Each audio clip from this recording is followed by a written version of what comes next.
Welcome back to another Calgary Real Estate Market update. Today, I'll be discussing the latest market trends and giving my analysis on the stats that we have seen through the month of December 2020.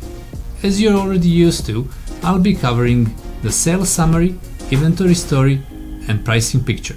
And after that, I'll be giving my advices to buyers, sellers, and investors. And just like the rest of the second half of last year, the sales in December continued in an impressive pace. In fact, this December was our best month for sales since December 2007. We finished the month with 1,199 sales for the city of Calgary, which is a 40% increase than December last year. In a second graph, you will see how we overperformed entire last month and how we approached the holiday season. The gap even grew further. And now, as always, each market segment performed differently. So here is the breakdown. Detached homes 42.5%, semi-detached 38%, apartments 39%, and the row and townhouses 33% increase. You might be asking if this improvement was all across the board and in each price range. Well, the answer is yes. Check out the graph below. It shows how each price band performed in comparison to last December. The bolded number in a far right column represents the percentage increase comparing to the same time last year. So yes, it was all across the board. Well, let me give you my inventory story. In December, we always expect the significant change in the inventory. Many properties come off the market and we will finish the year with the lowest number of properties listed. That is what always happens, and it did happen this year again. But here are some important details what actually happened with all available inventory in the last month. At the beginning of December, we had 4,987 listings on the market. That was already 986 homes fewer on the market than at the same time last year. That is pretty low inventory balance. By the end of December, we dropped all the way down to 3,996 homes. That is a drop of almost 1,300 listings, finishing the year with 944 homes less on the market than at the same time last year. But the gap between 2020 and 2019 actually grew 20.4%. As you might wonder, this equals to the lowest inventory since December 2013, as you can see on this graph. This happened despite the fact that by the end of the month we were listing as the same number of listings as the last year.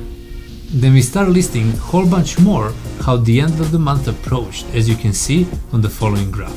Our inventory continued to fall, caused by our success sales throughout the month. Each property type has acted differently, much more so than sales numbers reported earlier. So here is the breakdown. Well, total activities were down 20.4% by the end of the month, and we listed about 10% more than at the same time last year by the end of the month. For the detached homes, total inventory went down for 31% comparing to the last December, but new listings were 8% higher. For detached homes, we had 39% less inventory and only small bump in 1.7% more listings. For row homes, we had 33% less listings on the market, but about 11% more new listings came to the market than at the same time last year. And apartments, we had about 2% more listings on the market and about 2% more new listings hit the market in December. Alright, now you have sales summary and inventory story. So let's take a look at the pricing picture. In December, it is not abnormal that we hit our low point when it comes to the pricing in every given year. The winter market hits, the inventory slows down, the sales slow down too, and as a result, there is a little bit of more discount deals being made. But this simply wasn't the case this year.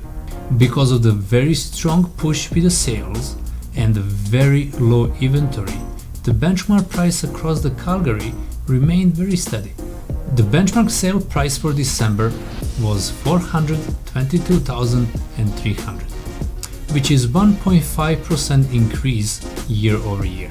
For 2020 as a whole, we saw only 0.7% decrease in a benchmark price.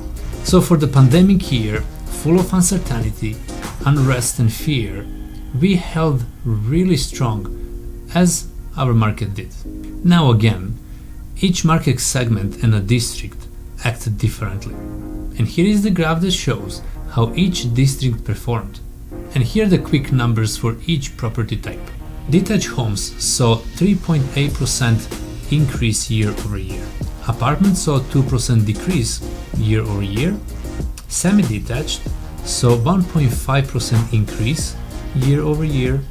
And row townhouses saw just 0.2% positive change. In summary, there is a lot of positive things happening in our market right now despite all of the pandemic and uncertainty.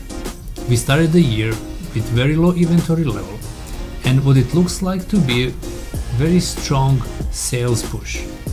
And where the sales strength is coming from? Well, some people need to fundamentally change their housing situation and probably very low interest rates have helped.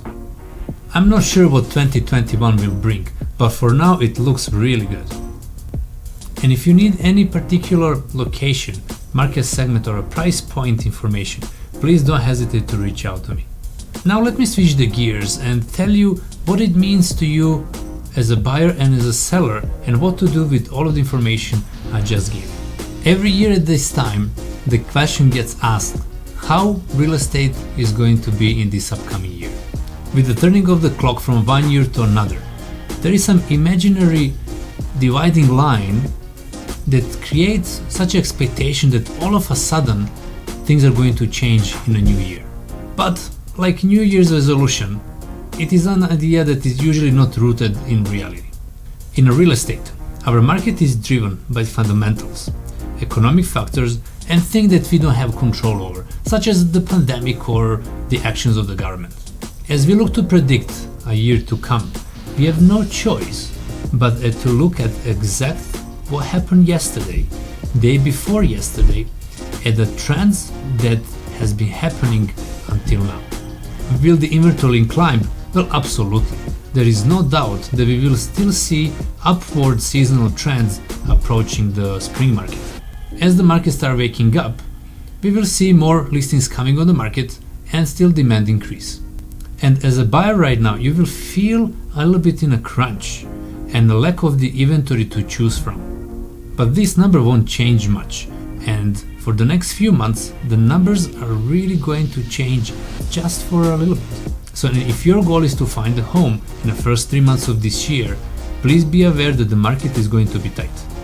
This chart below presents the trend that has been forming, and it will take months, even longer, to go back to the balanced market or even to the buyer's market that we have seen for the last 5 years. But this also means for the investors out there that it might be a little bit more difficult to find those winter motivated sellers. The sales to list price ratio is just under 97%, which is about 2 points better than what we saw the last year. And here is my advice to sellers. First of all, be in tune with your market segment. As I've been mentioning throughout this report, things range all across the board in many ways. Not that we won't find a way as a community, as an economy, as a city, but in overall ability in our market continue going as fast as it has been going for the last 6 months. So because none of us has a crystal ball and knows what is going to come this year, I would suggest leaning closer to the side of caution despite of all positive signs. This means prepping your home well to list, market fair, not over the market price. And of course, ensuring that your agent is marketing your home to the fullest extent. And if that's not happening, find a new one. Marketing matters more than ever as the pandemic continues to affect each household differently. We need to lean into the tools of today to provide maximum exposure of your home as far and as well as possible. That will matter this year, regardless of a fast pace that early January has showed us. And this will matter even more as the market starts waking up and the inventory gap starts to close. Well, this would be all for this month. Thank you for your attention, and if there is any question that you might have, please don't hesitate to reach out. Have a great January.